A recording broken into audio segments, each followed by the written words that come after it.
Everything is just getting more expensive again. Apple, as of today, has announced price hikes across all of its devices, going from anywhere from $200 additionally to almost $300 additionally.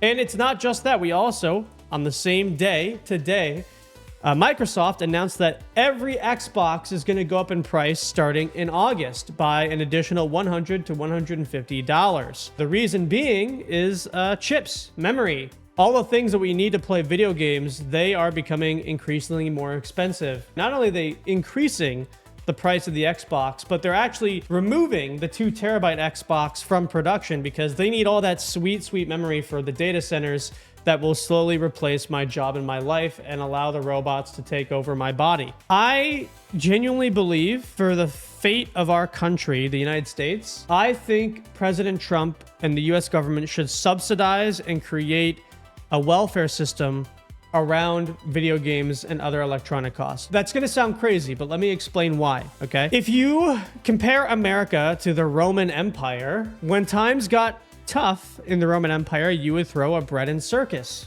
right? AKA the Colosseum. The Colosseum was used significantly during times of a depression in the Roman society. But the problem with the US is if the bread and circus in this case are the IRL events, well, the rich and the powerful have already taken those through, SeatGeek or other seating and ticketing outlets, where just going to a FIFA match is $4,000 a seat starting. If you wanted to have gone to the Knicks game versus the Spurs, you had starting tickets in the $10,000 to $12,000 range. And if you wanted okay at best seats, you were getting nosebleeds where you couldn't see anything. And so you have no real bread and circus for people IRL, okay?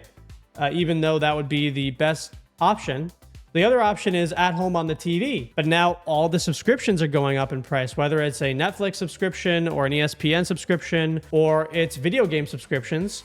Now the subscriptions to watch the game are too expensive. Okay, well now you want to go to a bar. Okay, well going to a bar, you're going to have to spend money on drinks and food, which has all gone up due to inflation, not including tip. And what happens here is in order for a society to thrive, the lower middle class to the poor people, they need an outlet of some kind, whether it's physical, like sports or music festivals, or it's in the digital, in this case, playing video games. If the rich and powerful take over both the digital and the physical realm in order to push out the poor, and the poor have nothing to do, then the poor will not be distracted. And the reality is, if you see them as goy cattle, or goyim, as we all hear online, if poor people are not distracted with something to do and fulfilling in life, and they've got no other option, then they're going to riot. They're going to protest.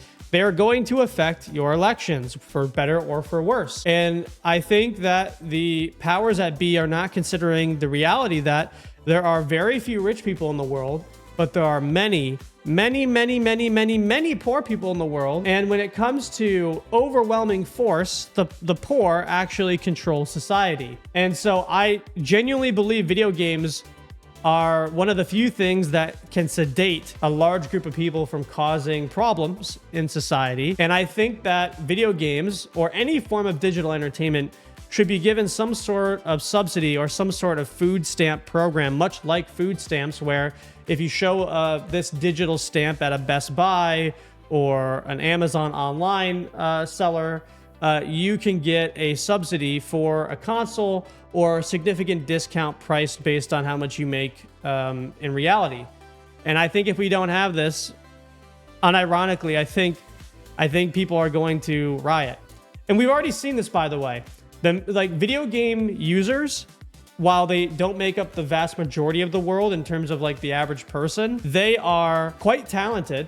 A lot of these video game players, they have some technological understanding of things. They're also the most outspoken on the internet. They are very good at controlling their dollars and pushing those dollars to a place where they see their time being valued, whether it be political election donations or buying a PlayStation. Yeah, we saw this with Gamergate, right? Where politics try to enter gaming and it has failed dramatically. I think there's a good chance that if we don't get electronics subsidies, you're going to have more illegal activity around AI. You're going to have more protests. You're going to have more laws around your AI.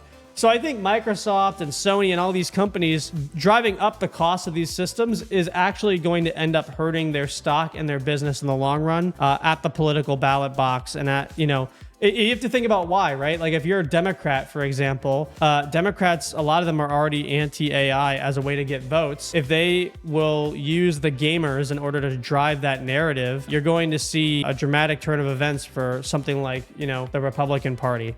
Again, I don't care. I'm apolitical. I'm just saying that for people who are in power, this would be the most logical, intelligent thing to do, is to give people entertainment at an affordable cost in order to save yourselves from problems when it comes to where your real money is being made. Make some sacrifices, take some cuts in order to have your AI, in order to have your AI piece. If you don't, I think there's going to be a whole world of hurt. That's my take on the price of everything getting very, very expensive.